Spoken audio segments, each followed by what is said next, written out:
Saya Ayudhya Firdausah. Saya adalah salah satu finalis mahasiswa berprestasi PKS tahun 2020 dari jurusan pajak. Saya berasal dari Subang, Jawa Barat. Sejak kecil, saya sangat suka membaca buku, baik fiksi maupun non-fiksi. Karena dengan membaca, saya jadi menemukan hal-hal baru yang memperluas wawasan saya dan membangun pola pikir saya. Dengan membaca, saya jadi memiliki pikiran yang terbuka dan melihat segala hal dari berbagai perspektif. Semakin banyak membaca, saya semakin menyadari bahwa banyak hal di sekitar kita yang membutuhkan solusi inovatif agar menjadi lebih baik lagi. Oleh karena itu, saya menuangkan ide-ide saya ke dalam sebuah tulisan, dan inilah yang menjadi hobi yang saya kembangkan hingga saat ini, menulis karya ilmiah.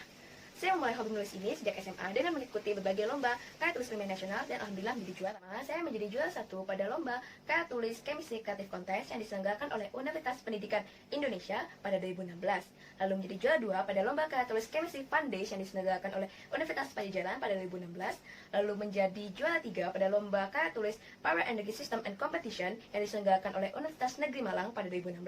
Lalu menjadi juara 2 pada lomba karya tulis ilmiah remaja Islam yang diselenggarakan oleh Universitas Islam Bandung pada 2016 dan menjadi juara 2 pada lomba karya ilmiah populer yang diselenggarakan oleh Institut Pertanian Bogor pada ajang Pasar Sains Nasional.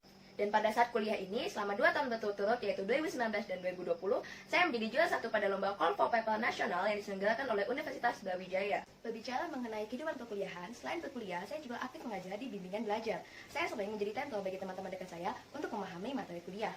Saya senang berbagi ilmu karena hal itu membantu saya untuk terus mengingat dan mengembangkan ilmu tersebut. Saya senang melihat ekspresi bahagia teman-teman saya ketika akhirnya mereka memahami apa yang saya ajarkan.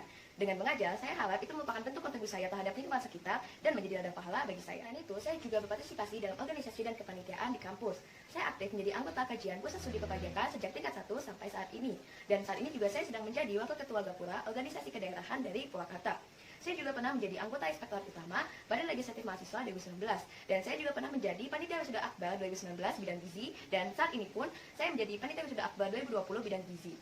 Saya juga pernah menjadi Kepala Bidang Acara Seminar Pekan Raya Perpajakan Nasional 2020. Namun sayangnya acara tersebut dibatalkan karena situasi pandemi ini. Dan saya juga pernah menjadi Bendahara Tax Care 2018, yaitu acara sosial dari keluarga mahasiswa pajak yang memberikan bantuan kepada panti jompo. Sektor pertanian merupakan salah satu sektor ekonomi dalam UMKM Indonesia yang memiliki proporsi unit usaha terbesar dari seluruh sektor ekonomi UMKM, yaitu 48,85%. Dalam masa pandemi COVID-19 ini, produk domestik bruto pertanian tetap tumbuh positif dan menjadi penyumbang tertinggi terhadap pertumbuhan ekonomi nasional. Bahkan, peningkatan ekspor pertanian terjadi pada April 2020. Oleh karena itu, sektor pertanian diharapkan dapat menjadi penyangga perekonomian nasional di saat ini. Namun, wajah petani Indonesia ialah ironi. Indonesia negeri yang kaya dengan sumber alam pertaniannya dan iklim yang bersahabat untuk pertanian, tetapi seakan potensi itu tidak nyata kontribusinya. Para petani sebagai penghasil hasil pertanian justru merupakan kelompok masyarakat yang banyak dalam posisi miskin atau rentan miskin. Beberapa faktor yang menyebabkannya adalah, pertama, hanya ada satu sumber permintaan ketika petani menjual hasil pertanian, sehingga bargaining position petani lemah. Kedua, tidak adanya penciptaan nilai tambah atas produk hasil pertanian.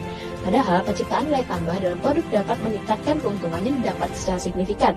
Selain itu, saat ini petani hanya berfokus pada kegiatan on-farm secara subsisten dan semi-komersial. Oleh karena itu, pemerintah membuat program koperasi petani untuk mereformasi sektor pertanian menjadi suatu ekosistem bisnis dengan skala ekonomi yang luas. Kegiatan pertanian yang saat ini berfokus pada kegiatan on-farm akan diperluas dengan mengoptimalkan kegiatan off-farmnya serta memperbaiki struktur ekonomi dan manajemennya. Berdasarkan hasil penelitian saya, proses bisnis koperasi petani meliputi seluruh kegiatan dari hulu ke hilir yang dimulai dengan petani yang tergabung dalam poktan atau gapoktan yang memiliki basis budidaya komoditas pertanian yang sama. Lalu, poktan atau gapoktan akan berkumpul dan membentuk suatu koperasi petani. Lalu, beberapa koperasi petani akan tergabung dalam suatu badan hukum berbentuk PT dengan cara menyetorkan modal sehingga memiliki kepemilikan saham di perusahaan tersebut. Nah, perusahaan ini selain mendapatkan modal dari koperasi petani, juga bisa mendapatkan modal dari koperasi BUMDes, holding pangan, yayasan non-profit, ataupun perusahaan daerah yang bersedia untuk tergabung dalam koperasi petani. Kegiatan on-farm akan dikelola oleh koperasi dengan sistem dan aturan yang telah terstandarisasi sehingga biaya produksi lebih efisien. Sementara, kegiatan off-farm akan dikelola oleh perusahaan menggunakan teknologi modern sehingga lebih efisien, efektif, dan terjamin kualitasnya. Produk akhir yang dihasilkan dapat berupa produk makanan, kosmetik, ataupun pertanian seperti pupuk.